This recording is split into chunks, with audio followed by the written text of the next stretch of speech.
I'd like to call Danny Howell up. Dan, they gave us some stools here to sit on. And maybe let's pull ourselves a little bit further.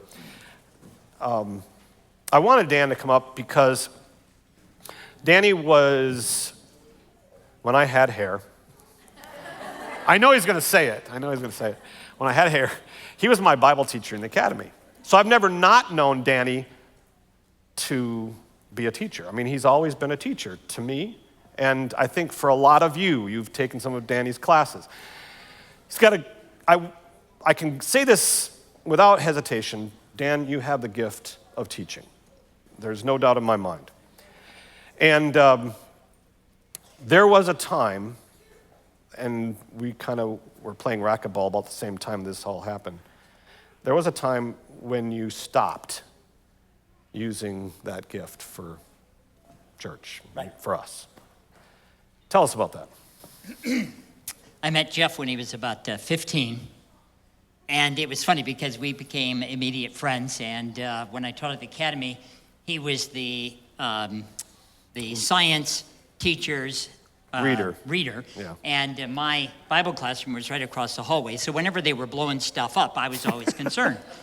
And, that's really the only reason I became the reader, is because I could blow stuff up. Yeah. So we became great friends, and it was fun having Jeff sit in my class for a couple of years. And yes, it was funny, I moved to Florida, and a few years later, Jeff came down and began pastoring at Forest Lake.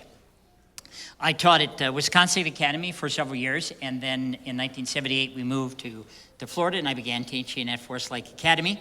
I absolutely love teaching, but you have to understand, in the late 70s and early 80s, within Adventism, we were really facing some phenomenal challenges. And I was young, and I asked a lot of questions, and I think I asked too many questions. I think I asked the wrong questions, and what happened was I didn't even realize I got myself into hot water, and I got fired from my teaching position at the academy. Yeah, I remember that. And we still stayed in contact. We were still very good friends.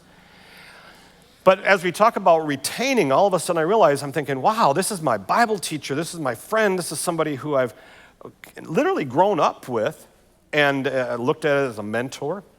And all of a sudden he's gone from what I would call ministry, but he's not using his spiritual gift of teaching. You still were teaching.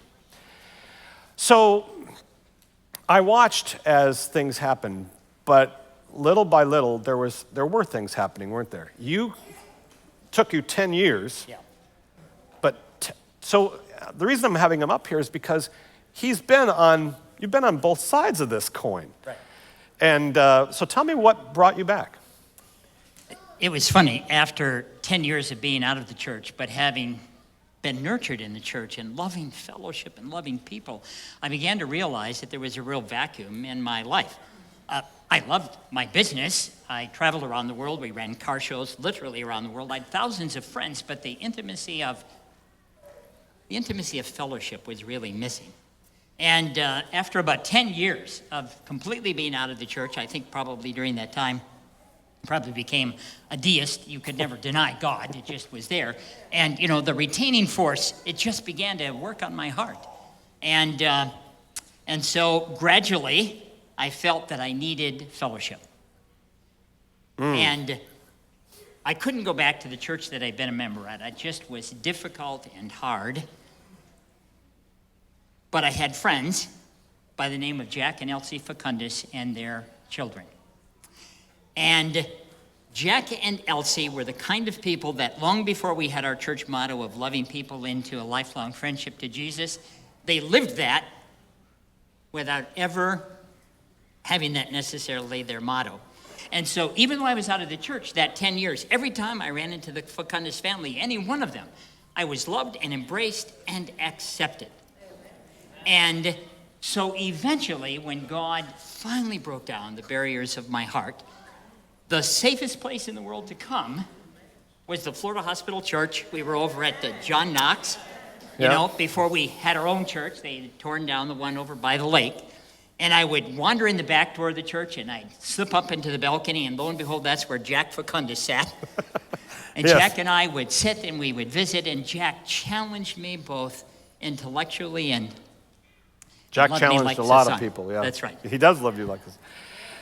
Danny, thank you so much for sharing that with us. I do think that all of you have been a very real part of not just Danny's journey, but my journey. And there's other people that when you use your spiritual gift, now in Danny's case, it was a return. Some people, it's an entering for the very first time. So Danny, thank you very much.